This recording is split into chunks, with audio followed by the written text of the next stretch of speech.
Welcome to Music on the Underground, where I showcase the talent Ottawa has to offer with interviews and music throughout the episodes to hopefully give you some new favorite bands you might add to your Spotify playlist. But I'm not going to waste any more of your time as we're going to get this episode started right now. But I can't feed my family, they keep begging me to quit. Maybe after Scottsdale boys trip, my wife wants couples therapy. The handicap is down to 3, the kids are wearing tattered clothes while I drain all. Hello and welcome back to Music on the Underground, and today is going to be a little bit different than usual as we have a bit of geographical constraints for this one. Is usually I like to do them a bit in person, get people in the studio, but today we're going on Riverside to talk online with the members of MAJORS. Bricks and Justin here with me today. How you guys doing? Good, man. Thanks for having us. Appreciate you. How I like to start these usually is do a bit of an icebreaker so that people get to know you guys a little bit, for those who don't know. So I mean, it does already show your names, but I guess your name, the instrument you play in the band, and I guess a quick question. I know you guys are been to golf. I'm thinking about getting into golf myself. What do you guys know any like nearby golf courses that you'd recommend? That's a darn good question. You got to start with your name and the instrument you play, though. Okay. So my name is Justin Camarina. I sing in the band, and I also play bass. On the recordings for the live show, we have our buddy taking care of the bass for us, but that's what I do in the band. As far as a course, I would start at the range, most importantly, before heading to a course. I would just try and get comfortable with playing. And then my biggest piece would, if you're just starting, get the last tee time of the day, if possible. Because when you first start, like, you can get stressed out when people are like right behind you and you suck. Because everyone sucks at golf. Like, even when you play for 15 years, everyone's still pretty shitty. So getting the last tee time of the day is a good way of doing it, because you don't have to worry about being slow or being shitty. Bricks, your answer? Good idea. Yeah. Yeah. Bricks, I play drums and guitar on the recordings, and also synths and other wild things that we decide to put in there. I think, what Justin said is right. Get a club in your hands, watch a whole bunch of YouTube videos on how to swing, go to the range, struggle with the mental, issues of trying to remember all the swing things and swing thoughts that they taught you on YouTube. Just try and make contact with the ball. And then out here in Ottawa, I think it would be good to start at like a par 3 course just to kind of, get your bearings. Thunderbird, if you're in the West End, is good. And they actually have night golf too, last time I checked. So you can play under the lights, which is kind of cool. And then I think, some of the more approachable courses in town, actually Irish Hills is a really good one. Shout out to Irish Hills. We're actually filming a music video there next week. Sweet. So, and I played there for my entire golf career now, which is I think just over 10 years, and it's an approachable course, but you can appreciate it from when you're starting, and I still appreciate it now that I'm slightly better than I was 10 years ago. Less bad. That's how golf. That's how you're on a spectrum of golf. Is you're bad and then less bad. You never get good. Is there any brand of clubs that you'd like recommend for a starter? I guess and also because some people like to have like a large abundance of like clubs to have with them when they go golfing, and some people not so much. Well, you can have 14 in a bag, so you probably want to take advantage of all 14 if you can. I don't think when you start it really matters. Just get something that's reasonable price, that is somewhat modern. You don't want to be hitting antique clubs from the 70s that are super hard to hit, right? Honestly, Costco sells Callaway, what are they called, Tour Edge or something like that? I can't remember. Yeah.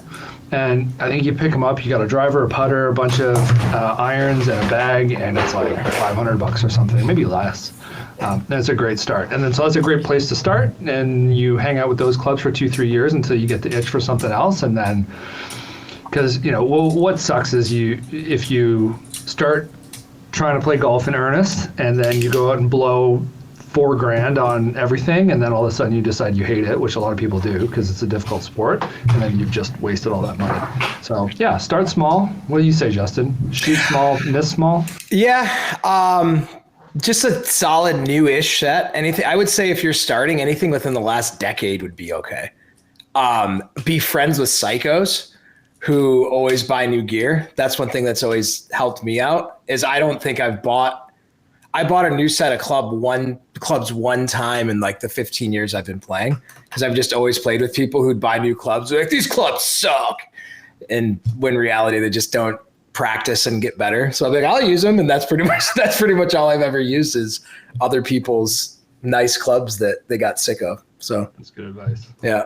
Have you seen anyone like smash their club or something on the course, or like bend it? I mean, Bricks has done it. I've never seen him do it. I don't get that mad. I'll tell a quick story because it's a friend of a friend. I wasn't there, but it encapsulates the frustration of golf. But one of my buddies was playing with his friends and he shanked his shot on a par 3. He threw his glasses on the ground and smashed his glasses with his golf club. And it's just the dumbest thing I've ever heard, because it's like, dude, why would you do that? You can't see now. But like, that's like how nuts some people get. But it's just such a funny visual of just smashing his glasses. I saw a tour player once smash their putter. I can't remember who it was. It might have been Kevin Na or something. Anyways, he broke his putter over his leg, threw it in the lake, and then he had to play the rest of the round, a pro round, putting with the 7-iron. Yeah. So yeah, don't do that. It's not a good look. And you know, the other thing is, it's really embarrassing walking into the pro shop afterwards with a club in 2 pieces, saying like, I need to fix this, because they know exactly what you did. They know you had a tantrum on the course. It's just, yeah, you know what? I should have just bought a new set and saved myself the embarrassment, or a new club. Yeah, don't do that. You're gonna want to though if you play golf, guaranteed. Well, considering that before we started the interview, like Justin said, he's from Detroit, right? And I'm guessing Bricks, you're Canadian, right? Yeah. Born and raised. So, like, is there a bit of like Happy Gilmore in the sense that like there was a bit of like hockey inspiration when it came to like wanting to go over to golf, maybe? I think a lot of golfers, recreational golfers in Canada, are failed hockey players. So I think that's just a natural progression of life up here in the Great White North. It's a fun stat. I think Canada has more left-handed golfers than any other country per capita because of hockey. Because we shoot left in hockey. Yeah. Yeah. And Americans shoot right in hockey more predominantly. Yeah. This is weird. I didn't realize that. Yeah, that's kind of true, actually. Mm-hmm. I guess other than Patty Kane, because he's a lefty. Yeah, I mean, there's a lot of lefties still, but yeah, I think golf just becomes a thing once you hit a certain age. You know, we've got a song that'll be on the next release for one of our singles, I think, that's about you know, golf just kind of taking over your life. You're you know, once you hit kind of 30, and some people get into it earlier, of course, but once you hit 30, 35, you get a golf club in your hands. It's like, okay, this is what I'm doing with my weekends now in the summer. Like, I'm just, you know, you fall in love with it. Some people get the bug, and it's a switch that flips. So yeah, I think age has a lot to do with it, as well as you know, just moving on from one sport to another. All right, and there's one thing I really did want to ask, you know, but I'm going to say that for the next question after this. But I want It's like hard-hitting questions. You're like, what do you think about the current political climate? You're like, You know what I find when we do music podcasts, we always talk about golf, and when we do golf podcasts, we just talk about music. I know, it is hilarious. Absolutely Yeah. backwards. Yeah. Yeah, I feel like our one of the things that at least I'm thinking from my perspective with this band is it's a great escape from politics and the news and just anything. It's really nice to just kind of forget about everything and just have fun with the music. So that's one of the main reasons that I enjoy it. Absolutely. I mean, Not it's to the say that whole, that's not important, but you know. Yeah. Yeah. it's like the escapism aspect of playing music. You're able to just write stuff down and just play some music with your friends. Mm-hmm. And I want to ask a bit about your unique, I guess, take on music, if that's the right way to put it, of like focusing on golf as your whole like gimmick when it comes to your band. Mm-hmm. And what is the origin of that? Like, how did you guys come to just decide that was how you wanted to go with things? Well, we were Bricks and I, we started going on we go on an annual golf trip every year. And Bricks and I used to be in a band. It was called the Fully Down, that was out of Ottawa.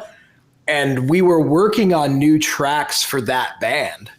And I had jokingly said to Bricks, I was just like, I'm having trouble like finding things to write about.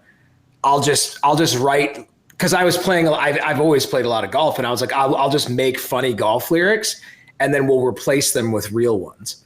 And that was probably like the first seed that happened. And then later on, when we were on the golf trip, we were like, let's just make real songs. It'll be hilarious and it'll be a good time. And you don't run out of like ideas for lyrics. So that's kind of how it all started. And then it just snowballed. And now it's going to be like 2-3 years later and playing an actual show and filming a music video and records. And it's kind of gotten, things escalated with this silly idea. Yeah, definitely. Yeah. Because we all come from a background of playing music, right? Justin, you've been playing music since you were a kid, so have I. Like, I've always been in bands, and there was that period where we finished in the Fully Down and then kind of got into life and did all that stuff. And then there was always something missing, so I always just wanted to be playing music, whatever it was, and this was a great excuse to do that. So the fact that we've done it for so long, know how to do it, we took what, initially was a joke and just made it as good and as professional and as we possibly could. So I think it's really gratifying in that sense. We wouldn't do it if it was gonna suck. Yeah. Based off your new release Etiquette, and in the post you kind of described what that song was about. We're going to talk about it a bit later, a bit more in depth. But I wanted to take that as kind of asking, when you're making your songs, do you ever take it from like personal experiences on the golf course when it comes to making a song about something more specific? Kind of, sort of. I mean, it's basically like a personal experience that you exaggerate times 10, if that makes sense. Like Etiquette, like I've never had a round that bad with a particular person. It's basically like you may have some person who talks a little too much or like stuff like that. And then it's basically taking that idea and be like, wouldn't it be funny if this happened? Or wouldn't it be funny if that happened? And that's really all the songs. It's like sort of the idea, and then you just exaggerate it and make it really silly and fun. Yeah, we just take a theme and take everything that would fit into that theme and build a song around it, right? So swing thoughts would be the same thing, right? It's every different little swing thought that you can possibly have. Or we've got a song called Thinking About Golf that will be probably the next release later this summer. And it's all the, funny situations that you're in and all the esoteric golf things that you're thinking about, right? Like thinking about my hand at position 3 when my wife is asking me for the keys is one of the, or like getting intimate with your partner, but you're still thinking about golf. Yeah. So you can take it and just run with it and turn it into just crank it up to 11 in the ridiculousness. And we really try to take it, for those songs that are funny, we try and take it to the nth degree. I remember Justin texting me when he was writing lyrics for Etiquette and tweaking the second verse. He's like, this guy is turning into such an asshole. He's got 4 DUIs. Yeah. He just took it right over the edge, and I love it. When it comes to that kind of like a super exaggerated style of making rock music, did you guys take any inspiration from any other bands that maybe you listen to?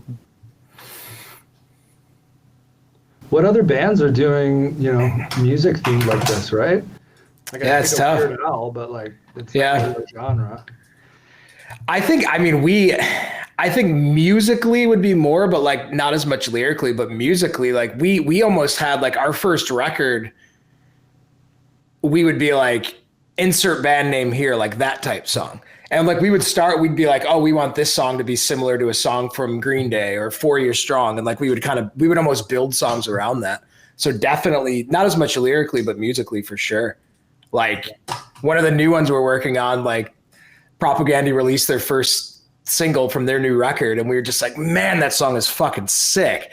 And like that day, Bricks was like, listen to this, and he had like a whole song that like the working name of it right now is Propagolfy, because it's just such a prop song, but we're gonna make it about golf. So like it's just fun. Like it's a lot of fun. We pull inspiration from everywhere, but like our bio says, it's typically 2000s punk rock band. So like Green Day was a big influence to me, and I know a lot of people growing up, in the 90s, and then again their resurgence with American Idiot in the 2000s, and then again with their latest album, I think they're gonna get a lot of new followers who are listening to them for the first time. But so we'll take like Swing Thoughts, listen to that song, it sounds just like Green Day. Or listen to Liar, it sounds like 4 Years Strong. Listen to Grr, it sounds like No Effects. So we really pulled all of our favorite bands and it was almost like an ode to these different bands in the different modes that we played, or different styling that we put the songs in. I think for the next batch of songs, we've got 16, 17 in the can, not in the can, but in the hopper right now, and a few are done. Not saying we're going to release 17 songs. I'm just going to release the good ones, but I think They're all good, dude. They're all really good. we're sick. You're so sick.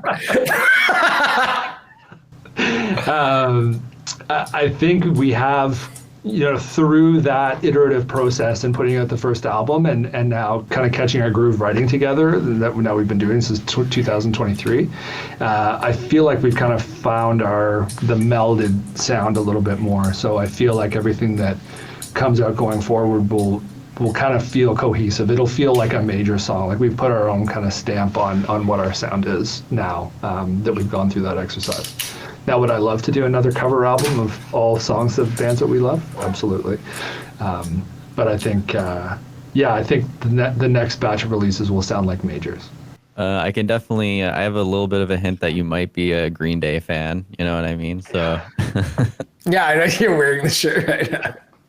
And we did mention a bit earlier, we were talking about, I guess, a bit of the start of majors, about how you guys were a part of the Fully Down. And you decided to kind of make this almost, maybe not necessarily joke band, just kind of do more maybe necessarily goofy topic and turn it into something real. But what was like the full story, I guess, of how this band really started? And I guess even with the other two members that aren't currently on the podcast with us right now. Yeah, well, there's three other guys where I mean, that was kind of the full story, was just like playing on golf trips, and like we just wanted to play music again, because it was like Brick said, it was just like that was like the most fun thing I've ever had doing in my life, was playing shows, writing songs, making records. Like it was just a lot of fun, and like I didn't have that for a long time. So that's kind of how it started, was that. But I was in Ottawa last Christmas and like sang a song Bricks was there too. Bricks played drums, and we did an old Fully Down song for this Christmas show our buddy Dan was playing. And it was just like, that was the first time we were like, we could play a show. Like we could do this. We know people that play instruments. And then that's how the other three guys came along.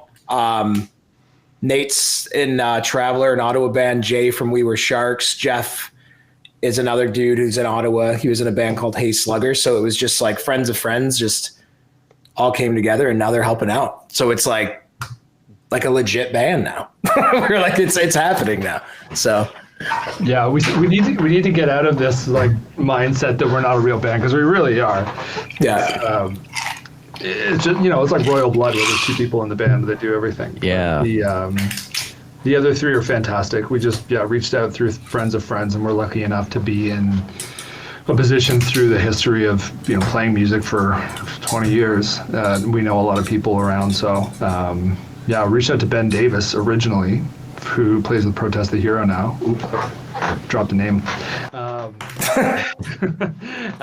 But yeah, then he put us in touch with Jay. So it's like, they're doing a tour right now. So yeah. So he couldn't play, but so it's kind of through those connections that we were able to connect with these three guys, and they're fantastic. It's going to be a really good show on Saturday. And speaking of shows, the show happening this next Saturday, May 10th at the 27 Club, opening for Kingfisher with I'm pretty sure it's Among Legends, right? Yeah. Mm-hmm. And happening at the 27 Club. So those looking for a good show happening next Saturday, make sure to look out for that. Maybe get some tickets and stop by. I'm a fan of Kingfisher. I like them a lot too, and it's nice to see you guys opening for them. That's going to be a good show. Yeah, the story with Kingfisher, the backstory goes way back actually. So Joe Brownrigg, who's in that band, reached out to us. Joe was actually the original singer of the Fully Down back in the late 90s. And then he left for school and they found another singer. And then they found me, and then that singer left, and then we found Justin. So Joe was the original Fully Down singer, and Justin is the last one. So it'll kind of be fun to have that full circle there at the show. But yeah, Kingfisher is great. I mean, they're classic punk rock, and it's going to be a lot of fun to open up for them. Well, not open, to support them. It will be a good show, though. It's going to be a lot of fun. We're working hard. If you've seen on our Instagram that practice studio that we've been in at Record Runner out on Colonnade, we've been logging a lot of hours getting it dialed in. So I think anyone who's there is gonna get their money's worth. Further, I know for some people when they're performing, it's all about, it's one thing with the music, but also you got to try and be as entertained as possible when it comes to being on stage in front of a bunch of people. And do you guys have like any sort of like gimmick maybe that you use while you're on stage to kind of maybe get people riled up or kind of get people more involved? That's a we'll see. We'll see. This is going to be the first show. I think, like, most importantly, it's funny you'd say that because I think, I don't know, in my younger days of playing shows, like almost the performance, I wanted to be more high energy than it was almost like the vocal performance took a back seat to the like energy performance. And I think as an older man, I'm going to be quite focused on hitting all the notes and singing everything how it sounds on the record. But still having a high energy show. I mean, there's cool stuff mixed in. I can't really say too much, but there's an intro that's awesome. There's just some really cool stuff that'll be there.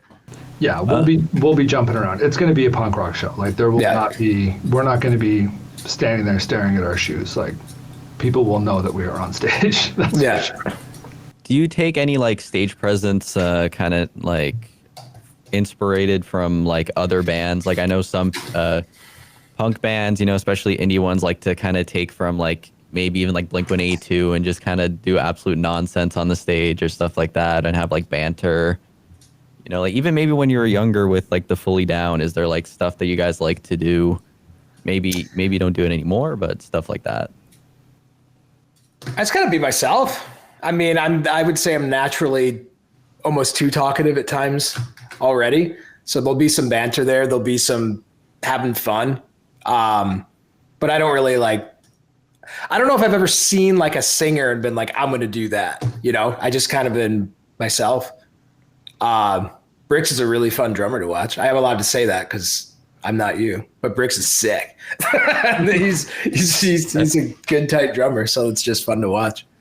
Yeah, I try and keep it interesting when I'm playing drums. There's not a lot you can do, but I used to really still do, the band Amberlin. Their drummer Nate is the same age as me. So when he was touring and their band was kind of starting out, ours was as well, and we were both 16 at the time. So I was like, oh, we're the young guys in the band. But he used to just flip his body and like sling his whole body sideways every time he hit a snare drum, flipping his sticks constantly. So I was really into that. I thought that was a great idea. But then I got a crick in my neck that hasn't gone away in 20 years from doing this all the time. So I stopped doing that as much. But that was probably the only drummer that I really emulated. I mean, some people do the stick tricks and stuff like Tommy Lee and those guys, but I never spent the time learning how to flip sticks as much as just like trying to be good at drums. But yeah, we're moving around. There's another guy, Eric Importa. I don't know if you've seen him on Instagram or anywhere. He plays in this band called House of Protection now, but he's from Toronto, I think. And he does like full-blown backflips off of his drum set, while he's playing. It's insane. Seriously? Dude, he's a really good drummer. He's a really good drummer. Yeah. Yeah, look up House of Protection and the drummers. And Night Verses is his like more instrumental type band. Yeah, both great bands. But yeah, I'm not going to be jumping off my drum set anytime soon. Do you take any like in your drumming style, do you take inspiration from any drummer specifically? First of all, can you say anytime you tee up a question or you say, "Are you guys taking?" I'm just waiting for you to ask me if we're taking like performance enhancing drugs.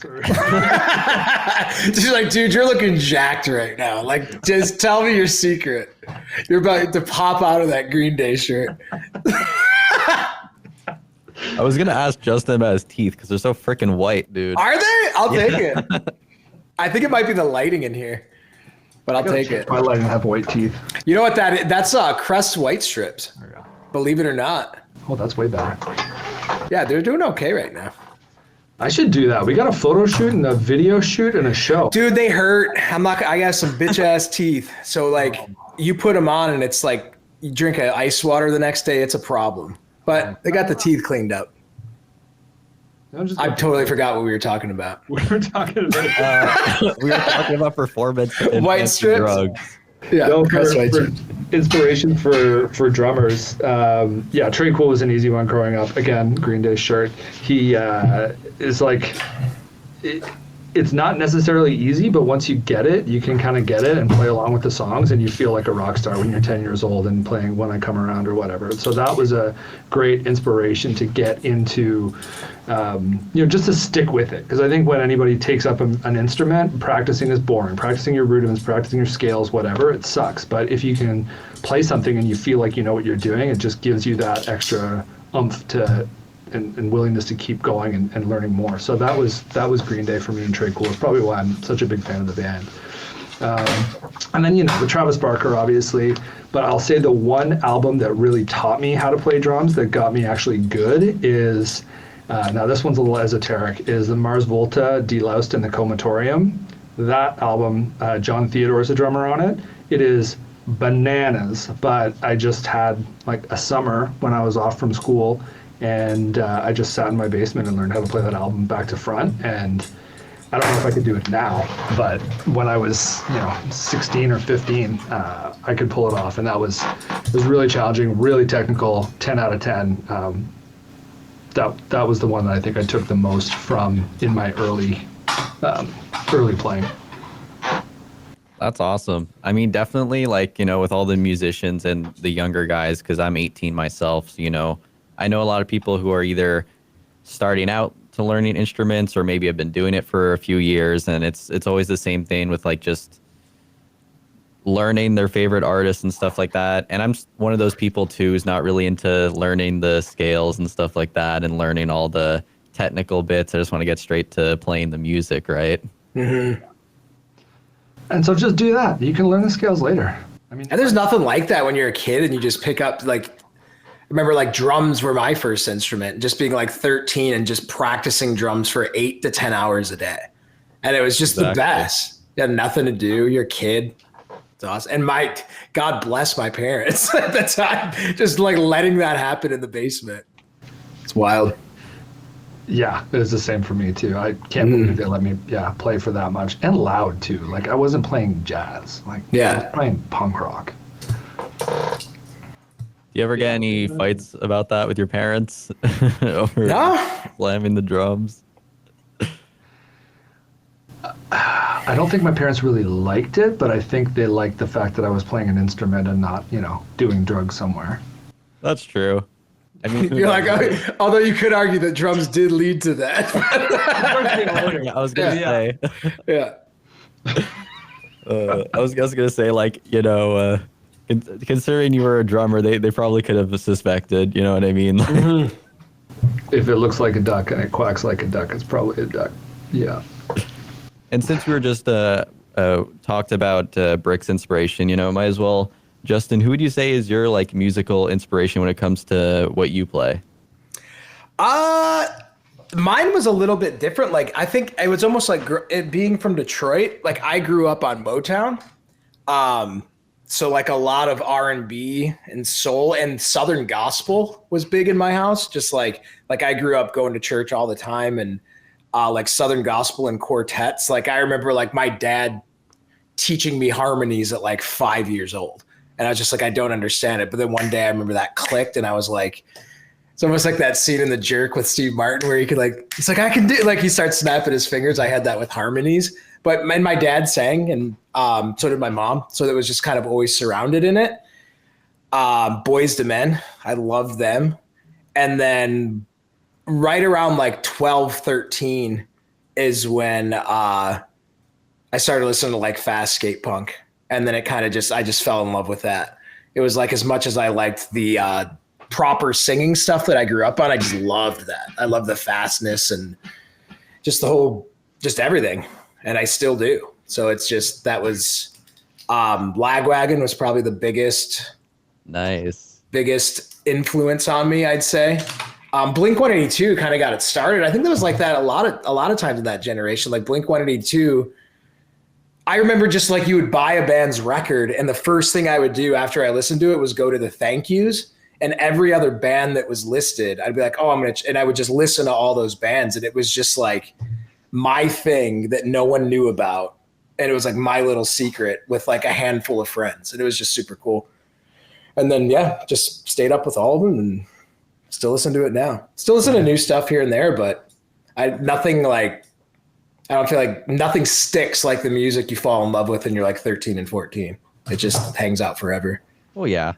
I think that's why you and I actually, knowing your back, because I knew you like Motown and you like Stevie Wonder with the best of them, but it makes sense now how we both gravitate to a similar melodic punk rock kind of vibe. Because in my house growing up, it was all like Celine Dion, Mariah Carey, like all the pop, like that took influence from that, right? That's all I listened to was top 40 pop music essentially. So like if I don't hear a David Foster key change, I'm like, what's wrong? Or just hooks. Like as much as I like those songs, it's just like I need a hook in the song for me to like it. So it's it's like liking the more aggressive fast music, but I still have pop sensibilities from listening to all that singing and pop growing up. Yeah, that makes sense why we don't argue too much about writing songs. Which I would never admit that as a young man. Like you hit a certain age and you're like, wait a minute, songwriting is pretty cool. Like you don't appreciate the actual craft of songwriting, or I didn't when I was a kid. Like that's lame. I want it faster. I want a 4-minute guitar solo, more double kick. I mean, I still want that. I just want the Carpenter vocal melodies on top of it. Yeah, exactly. So would you say that like considering your upbringing with like the type of music that your family listened to and stuff like that, that the reason you guys got into punk was more of like that rebellious kind of deviate from the norm type of thinking maybe that pushed it? Maybe. I don't know. Like because it was never like my parents were always cool with everything. I didn't feel it as a sense of rebellion as much as it was. I just really enjoyed it. Like I didn't see it as being rebellious because it didn't feel wrong to me. Like it was just, I don't know, just liked it. Same to me. It's just music that spoke to me. Like when I knew, but when I knew that this is the kind of music that I liked, I bought 4 CDs. I bought, I think it was Ace of Base. Dude, that was one of my first ones. Yeah? The bridge? The Sign. The Sign. Yeah, I got the Bridge. Yeah, mine was The Sign. I'm a bit older than you. Yeah, that's true. You're ancient. Yeah. Bush, 16 Stone, they were called Bush X at the time, Green Day, and one other album. And the Green Day one was the only one that was like, yeah, this is for me, 100%. So yeah, it was Dookie, and I just listened to that on repeat. I was like, great, I need to find more music like this. So yeah, it wasn't like, I hate you, Mom, and this town is killing me. I got to get out of this, one horse town, whatever. You're like, the house I grew up in was actually quite pleasant. But yeah, I think it's just what speaks to you, right? And after a while, I think maybe I felt a little bit rebellious, or maybe Justin, you felt maybe subconsciously like you've heard every Motown song and every Southern gospel choir song. You just need something different, and that's pretty far swing. So maybe musically rebellious for me at least, but not from a family perspective. I feel like out of all the punk albums for you to first pick up, I feel like Dookie's definitely got to be one of the top ones. Mm-hmm. It's like everybody's. But it's that good. It's that good. I'm personally more of like emo punk personally, so not necessarily like 90s punk like I guess you two are more into. Yeah, well, you're 18, so what are the hot punk bands right now? I know it's making a resurgence with Turnstile and MGK. You know, Oh God, not MGK. He not doesn't count. MGK? Okay. That really made you sound aged. Even now, I know that's not cool at all. Is it not cool? Oh, Dude, no, he's not cool at all. He's like, dude, I mean, my man cannot. I don't want to push buttons, but like his live singing is like. No, we should all like. I don't know if I can bring it up on the screen, but we should listen to like one of his like System of a Down covers. It's actually like the most atrocious thing I've ever listened to in my entire life. Dude, he had a Paramore cover where he was just like, I never meant to brag, but like it's just so monotone. Zero, zero pushing. Like I'm speaking higher than he was singing as Haley Williams. Exactly. Yeah, it was. Okay, let me just say, am I able? Oh, I can share. Wait, I'm just trying to be cool with the kids. Trying to figure out, trying to tee up a response here. I'm trying to be an interviewer, but clearly I'm He was that was on purpose because you knew it was going to push some buttons. Anyone listening to this right now is like, man, this band has to suck. So we were like, let's do this. Guys, this is a big moment. This is an important song, System of a Down.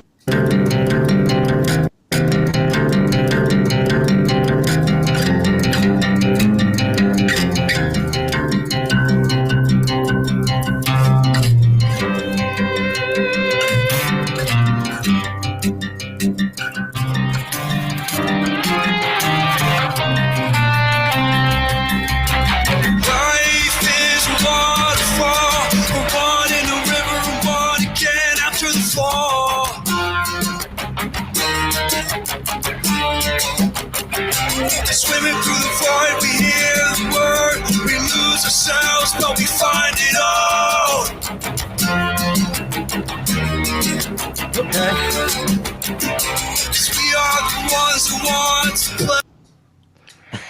I mean, he's got 2.1 million views, so we can say whatever we want. He's obviously figured out something, but that is. Oh, you can't view dislikes anymore. But yeah, You're making me wonder how I know so much about MGK right now. I guess I'm just on the I'm on the cutting edge of pop culture. But yeah, I mean, personally, I like a lot of the smaller bands because I like finding bands that maybe don't get a lot of attention, but are very talented, which is a lot of the case, I would say. It's easier than ever now, right? Like the great thing about the modern era of Spotify and YouTube is that anybody can get their stuff out there. The problem is sifting through it all, right, and finding the best stuff that rises to the top. It's a lot of work, so thanks for doing that. I was talking with friends because the few people I'm close with who are into music as well, like punk music, are very into Blink-182, and like their first ever like album, which was Buddha, is like so bad, like the audio and everything is horrible. It's like static electricity and all that. So, and even then they were still able to like become a huge band, mostly because of the album they released afterwards, which was Cheshire Cat. Yep. Which they were able to get a bit better audio production on that. It sounded a bit better. Still not great. And then Dude Ranch happened, and that's when they exploded. And then Scott Rayner drank too much, and that's how we get Travis Barker, and then the rest is history. Mm-hmm. But yeah, nowadays it's a lot easier to go out and just buy studio time, and you don't have to worry about that. Maybe it's not like the best quality, but it's still solid. We're just doing it in your house now. Like, it's wild. Well, that's what we did, and you can get a recording that sounds better than Buddha out of your house with little to no training, right? You can just set up your system and set the presets and point your mics in the general direction, plug your guitar in and go. But like you said, it's not going to compete these days with the top recordings or even the mid-level recordings, right? Because once the worst stuff gets that much better, then everything else is just so much more competitive. So we're lucky enough that we've got a good friend, Dean Hadji Christou, who did he did all the stuff in the Fully Down. He's amazing audio engineer, mix engineer. He lives in Europe now, but he's a good friend and he does all of our majors mixes. So we've got a recording studio. Justin's got his home studio. I've got mine. You can see behind me here that I'm in right now. And we record the stuff, and it's pretty decent, but it's not going to kick the same way without a professional mix engineer on it. So it's worth it, I guess, for younger artists, I would say, or people who are just getting into it. Do your best, but if you can afford it, even somebody who's just got a few years of experience for a couple $100 a song, or whatever, maybe it's your buddy who's just getting into it. It's worth investing in that, because that lives forever, right? Absolutely. And I did want to go a bit off topic because, a bit earlier in the year, like near the end of 2024, when I was getting into the Ottawa bands and looking over the scene and even like some of the past bands, my favorite band that didn't exist anymore that I looked over was the Fully Down. Yeah. I loved the 2 albums you guys put out. It was awesome. And I always wondered what the hell happened with the band. Like, why did it stop after a year of existing? Yeah, well, I guess with me at the helm, like it was, I looking back on it, it was like, it's difficult changing singers. I think that was a lot of it. Oh, okay. Like it was, cause like they did those with Gab, who was their previous singer. And then, like in hindsight, maybe we could have just changed the name of the band and like released the stuff with me, but it just didn't, it's kind of fizzled out. I think you're taking too much on your shoulders on that one, honestly. I think that maybe that's part of it. It's a different look, but we were writing totally different music. Yeah, that too. If you go on to the Fully Down Instagram, there's a lot of stuff posted. We should put that up on our Spotify. I think we can. Yeah. There's a lot of demos, a ton of demos that we did. I think we did like 24, 25 for a new album. And it was all a lot more straightforward. There was still the guitar shredding. There was still offensive drum fills. There was wild singing. It was great. It was the best stuff we ever did, but it was a lot more polished and a lot more straightforward, whereas our other stuff that our label loved at the time was that crazy, start, stop, change directions, change time signatures, which is fun and cool, but it wasn't as, we matured a little bit as a band. Anyway, so the label's on the phone with me saying, like, have you guys thought about changing your name? This is totally different. And we're like, no, what are you talking about? We're a household name. So that was kind of it, and we just kind of got stuck in that, like, do we continue down this path? It's been a long time since our last release, and it just made sense to have one last show and call it at the time, rather than kind of starting over as a brand new band essentially. It would have been, it took 5 years of living in a van and doing a lot to get to the point where we were. And starting from scratch again, just, I think it was really daunting for everybody. So what ended up happening after that? Because I know MAJORS was, you say that it was founded in 2023, right? Or started in 2023. Yeah. So what was happening up to that point? I guess like you can kind of just like skim through it because it's quite a few years after 2006. But like what happened? Life, got married, started like actual jobs rather than, because like back when we were doing like music like that, any income you had coming in was just supporting this ridiculous dream you had of doing music. So it wasn't like, it's not like you were ever like preparing for the future. You were just doing what you needed to do to pay rent and a phone bill, but you were just broke all the time. So it was like, for me, it was kind of just like getting my shit together, because I just, I put professional life on hold for the better part, more than a decade, trying to make music happen. And that just got married, grew up, started living our lives, and that would be what happened. Like there wasn't a whole lot of there wasn't music being made. Every now and then, like the Fully Down guys, we'd all have a group chat and be like, yeah, let's get some songs going. We get all pumped, we do a song or two, and then it kind of fizzled out. So it just nothing was really like steadily happening during that time. Yeah, I was the same way. I was tired of living in a van. I wanted to have my own place. I wanted to have a good steady job, a good steady paycheck, and kind of, join the cohort. And music was never going to be something that I wasn't going to do in the future. Just at a certain point, you need to address your focus. And I was thinking about that now, or I was thinking about it recently, like music is not something that you really age out of in the same way that, if you go play beer league hockey or something, there's no chance that you're going to get really good at beer league hockey and then get signed to an AHL team and then go play. that's never going to happen. But in music, you could play any kind of music and be good and work your way up, and there's not really ever an age limit. You can do it at any time. Yeah. So it's kind of a unique hobby in that way that, you can put it on ice for 10, 15, 20 years and pick right back up where you were before. It's kind of really exciting when you think about it. Absolutely. There's always that possibility that someone could look at your music and all it takes is that just for it to explode, right? The right person. Yeah, and it's like our big thing with this was just having fun. Like, we just want to write songs we like and have a lot of fun with it. And it's like, if anything were to happen, great. But if not, like, we're having an absolute blast writing these songs. Yeah, we kind of started like, this would be fun to do. Let's, I had a studio set up. Justin had his from the Fully Down stuff that we were doing. And, one thing led to another. And it's like, oh, okay, this is actually pretty decent. Let's keep pushing it. And we're now you're catching us right in the middle of us kind of continuing to push the limit of how far we can take this, right? Show, video, more shows, more albums, and we'll see, we'll see how far it goes, because we're having a blast. And speaking of your music, I think it's time we tune over to your new release, which was a few days ago. You guys announced on your Instagram, Etiquette, which is, I'm guessing, the first single to showcase what is going to be on the new album that's going to be released this summer. Oh, and that's ambitious. That's ambitious. Your words.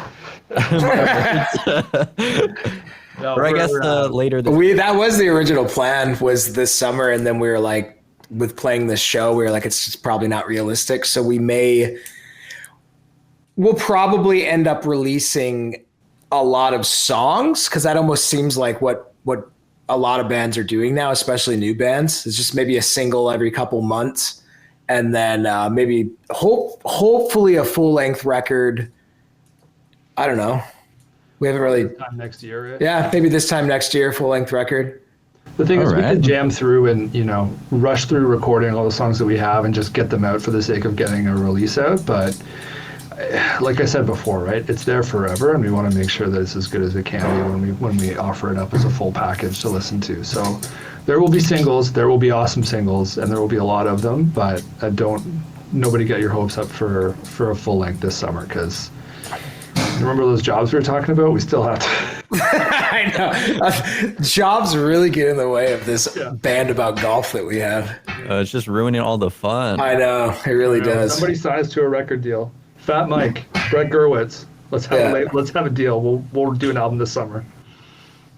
I just wanted, because you guys did describe a bit what the song was about in the Instagram post, but maybe for those who haven't checked it out quite yet, maybe help them out with deciphering this very deep and meaningful song. I love the sarcasm. It's just about getting, like, when any golfers who play every now and, like, you'll play a lot of rounds where you just get paired up with somebody, and it's about getting paired up with a guy. I don't know if you can call it paired up if it's a foursome, but I always say paired up. Having a guy join your group for the round who's just a horrible person, who's just getting way too drunk, on his phone the entire time, talking loud, just an overall shitty human being. And that's what the whole song's about. And how much you hate him. That's it, in a nutshell. Unless you have anything to add on that, Briggs. No, I think that's it. I mean, for anybody who knows golf, it's it's not as buttoned down as it used to be, but there are certain rules and etiquette and decorum that you need to kind of uphold, just to make sure you keep the peace out there and you're making sure that everybody's having a good time. But some people just show up and they don't care, and it's the them show, and it really ruins it for everybody. So this song is an ode to that asshole who has no respect for etiquette. Having the golf course etiquette to not be a dickhead. Yep. And don't get us wrong. Like, we are not the uptight people that you think of, when you think of golf. I think that's fairly obvious, but this is just about a dude who's just terrible. You can have you can crush beers, you can, smoke weed, whatever. It doesn't matter. But, just don't talk in my backswing. If you guys are able to, what would you say is the music making process like in the band? Because I know you guys have said that you guys are, I guess, the two like main members of the band, and you guys were talking also about like feeling like this is more of a full band, like at this point now. And what would you say the music making process is like when it comes to coming up with the lyrics and like coming up with the full song, and how much everyone else is involved? Bricks is an absolute workhorse. So I would say that like Bricks, he basically gets like the structure of the song. Sometimes he'll have almost all the lyrics done. He'll like, I'll almost feel bad at times because he'll send it to me and I'll be like suggesting to change things. It's like he did all this work and I'm like, no, that sucks. Do this. But like he will, like, so there's times where he will just have a fully written song and then I will, track vocals. Sometimes it'll be like, I'll have a voice note. Like we had a few songs on the first record where I would just send him a voice note and he would build a song around that, which is pretty sick. But most of the structuring and songwriting, I would definitely say Bricks does. And then we just kind of, it's almost not to call it homework because that sounds negative, but we do it all through Studio One. So he could start a song, send it to me, I'll record, work on stuff, send it back to him. And then we just kind of like bounce the ball multiple times until the song's done. That's pretty much it in a nutshell. Yeah, it's a different way of doing it than the traditional way that we've done it in the past, where you sit in a room and everybody's got guitars around and you're working out parts together, and that way it's more collaborative, but I don't think it's nearly as productive as how we're able to do it, because you can just take something away, sit down with it and do a fully work out your idea and present it done. And usually it's great, right? Whereas if you're in a room with four other people, you can never really get your full idea fleshed out that you have in your head before somebody's talking over you or saying, oh, that sucks, let's try this, right? So it's, I feel like it's a very productive way to build songs, and yeah, it's easy to just kind of sit and do it yourself. Like, honestly, we'll get together once a week for 3 or 4 hours and we'll talk, but a lot of what we talk about is, oh yeah, you've got to finish writing that part, and I don't care how he writes it, but if Justin will write a sweet bass part and come back and I'll think, yeah, that's great, or can you change these 2 notes, and he'll say awesome, and then it's done. It's never a long drawn out process. So for that, we rarely ever have like stomp your foot too and say, I demand this change. Like a Bricks is like, can you change that? But like 98% of the time I'm like, yeah, cool. I can think of it. Over a lyric. There's still, I'm going to sing that bridge how I wanted to live. So there's a bridge in Liar that was the one where I really wanted a certain way and he didn't, and he won. That one. So I'm going to do it my way live, I think. We'll see. Are you? I don't know. Maybe we'll have to wait and see. I can just change it. We are going to have a fight. We're not going to be able to. Yeah, the band's going to break up at the first show. No, I'll do it on the record. We'll see. We'll see if I have a few beers before the show, I'll do it my way. If not, I'll keep it as the record did. Flip a coin on it, see what happens, see if you can end up pissing him off. Mm-hmm. No, but it's a good process, because you never know when you're going to kind of catch that fever, kind of not lightning in a bottle, but if you're kicking around your house on a Sunday and then you kind of like tidy up one corner of your house and then you start to get that momentum, and the next thing you know, your entire house is spotless. It's kind of like that with the song for me sometimes. Is I'll sit down here, I'll have an idea or a melody, I'll sing it out roughly, and then I'll start working on it. It's like, oh, that's cool. And then one thing leads to another. Next thing you know, I haven't seen my family in 12 hours and I've got a full song done. I send it over to Justin. Right? So honestly, that's how it works a lot for me. I'm kind of down here in my studio of solitude, and I'll just bang out a song in a day, and then the rest from there is just tweaks, and Justin will write the most outrageous lyrics he can think of, and fix some melodies, add some Motown flair to the melodies, because that's I got the Celine Dion flair. I don't have the Motown flair like he does. It doesn't come as naturally. And Justin, I wanted to discuss a bit about how you're in South Carolina, right? Mm-hmm. And is that ever usually a hassle when it comes to the band, like getting shows and stuff like that, especially all the way in Ottawa? Yeah. I mean, it's definitely has its cons. I wouldn't say a lot of pros being that far apart. Like, it's almost like we've we've figured out how to write songs despite the distance. Like I wouldn't say it's made it any easier. But like this, like what's been going on for this show, for example, like how we're preparing for it has been, interesting. So I'm practicing, but I'm essentially practicing not with the band. It's almost like I have the track set up and it's, so yeah, it's obviously it would be great if we were closer, but once Ottawa figures out how to get out of the winter, maybe we'll talk about it. But but until then, I'm probably going to stick down in Charleston for a little bit. We'll move you up here. We'll build a big greenhouse over your house. Yeah. It's paradise. No, but it's good. I mean, we figured out how to make it work, I think. Yeah. I mean, maybe one day. It means when we get together, we squeeze a lot out of the time that we have. Yeah. Like, I was down in Charleston last, was it November or something like that? Or October, maybe? Something like that. And so we got together. We got a lot of, you got to do content. So we were filming a lot of stuff on the golf course. I mean, we played a lot of golf.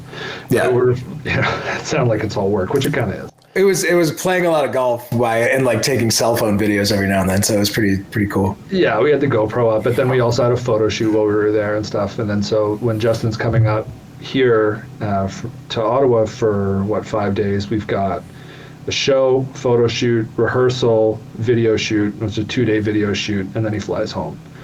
So you get a lot out of it when we do get together. It's like we get together and work. Yeah, it's more focused, It's like we have this time to devote to this band, and you just do it. So.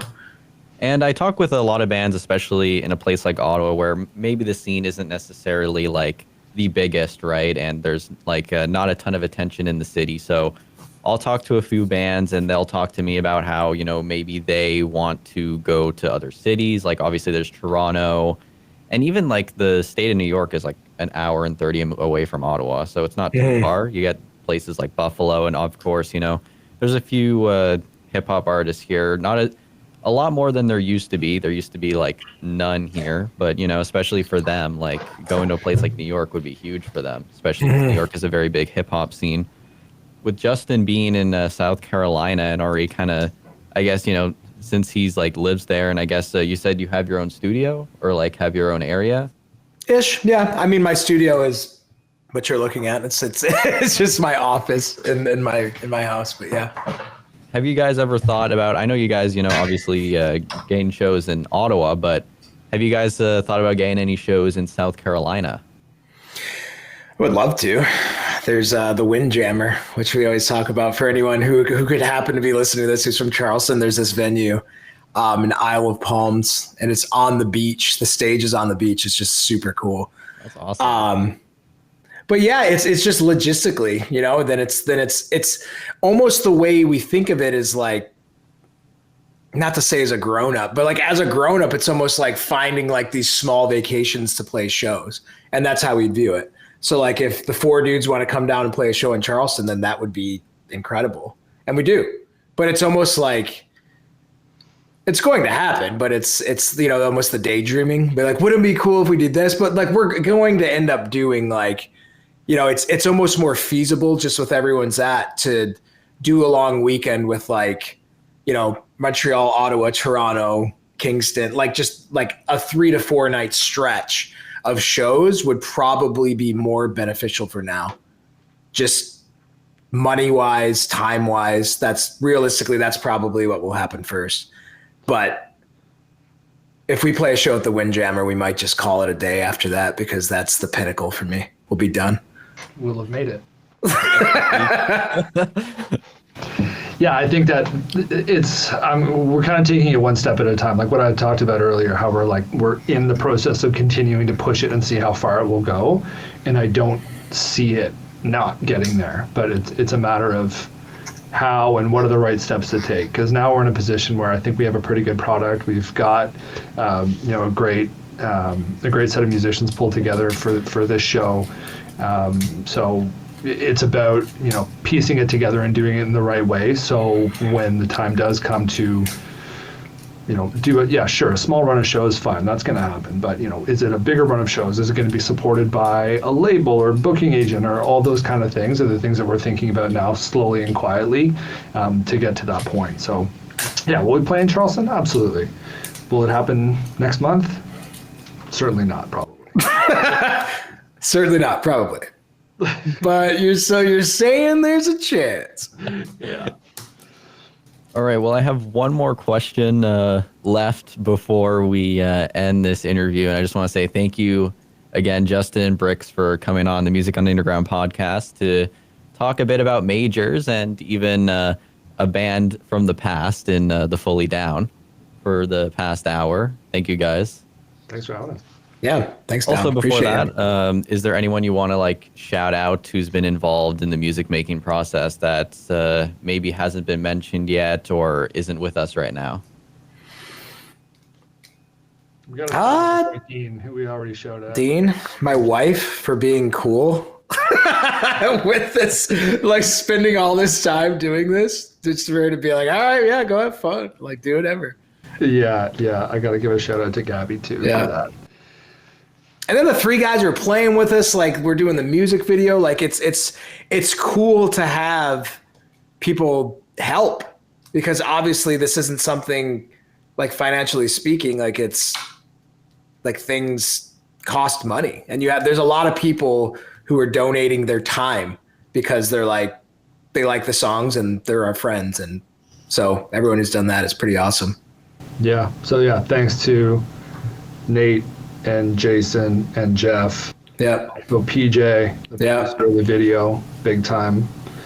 God, I feel like I'm giving an acceptance speech right now. Yeah. That's for this weekend. And thank you for that's the current. That's where my head is at right now. Is everything that's coming up in the next week and all the people that have spent a lot of time to help get us there. It's awesome. And my last question is for you guys is a bit more about your longevity, as you guys have been in the Ottawa music scene for a while now. And you guys did take that little break we talked about a bit earlier between that time between the Fully Down and the Majors. But still, you guys have been involved in music for so long. And there's a good amount of bands who are starting out really recently, a lot of bands starting out. Do you have any advice for those bands, guys coming out of high school, or people who are a bit younger trying to figure this whole music making thing out? I think a big thing is community, going back to, back in the early 2000s when we were doing it a lot. For me, I realized coming back into it now, there is the Spotifys and the Instagrams and everything. And yeah, sure, you have to have a presence on that, but there's really no substitute for talking to other people who are also in the scene with you, or other like-minded musicians, or people in the industry in general, and having that connection. It'll take you a lot further than meta ads are going to do it. Yeah. Songwriting is one thing I'd say too. I compare it to more my first band from back in Detroit, where it was we were not one of the first, but at that time, with our peers, we were just so focused on getting on the road and playing shows and going on tour.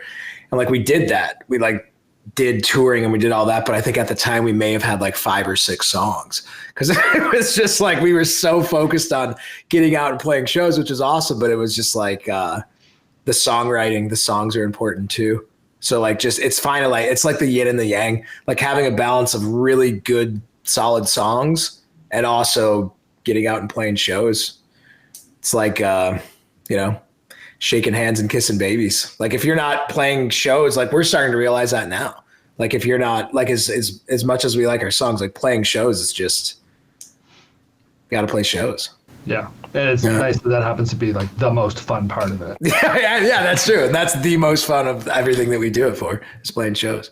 And the other thing you mentioned about songwriting too, is just for advice, is don't be afraid to throw out an idea. Don't be precious about ideas. If it's not working, just be honest with yourself, because yeah, you can tour all you want forever, but if your songs suck, they still suck. So be honest with yourself and be honest with the other people who you're playing with. You don't have to be a dick about it, but make it a safe space for collaboration and be like, I don't think it works, man. And just be collaborative in that sense and make sure that you're putting forward the best product that you possibly can. Because there's a lot out there, as we all know, and it has to be good to rise to the top. Thank you guys so much for coming on the podcast, Bricks and Justin from Majors, for coming on and talking a bit about the bands. Make sure to be like Justin and clean your teeth well for the cameras. That's the biggest tip. Got to. The biggest tip. That's why I sit behind the drums. You can't see my teeth. I don't have to worry about it. Thank you guys so much for coming on the podcast. And thank you for all who are listening or watching on Spotify, YouTube, or Amazon Music. And make sure to keep showing up on the podcast as I release episodes weekly and have some great interviews like this one with Bricks and Justin. Awesome. Thanks, Dom. Appreciate ya. Nice job talking in my backswing. You better learn to shut your mouth. You should pray that I don't hear your phone ring, or you're gonna catch a beat down.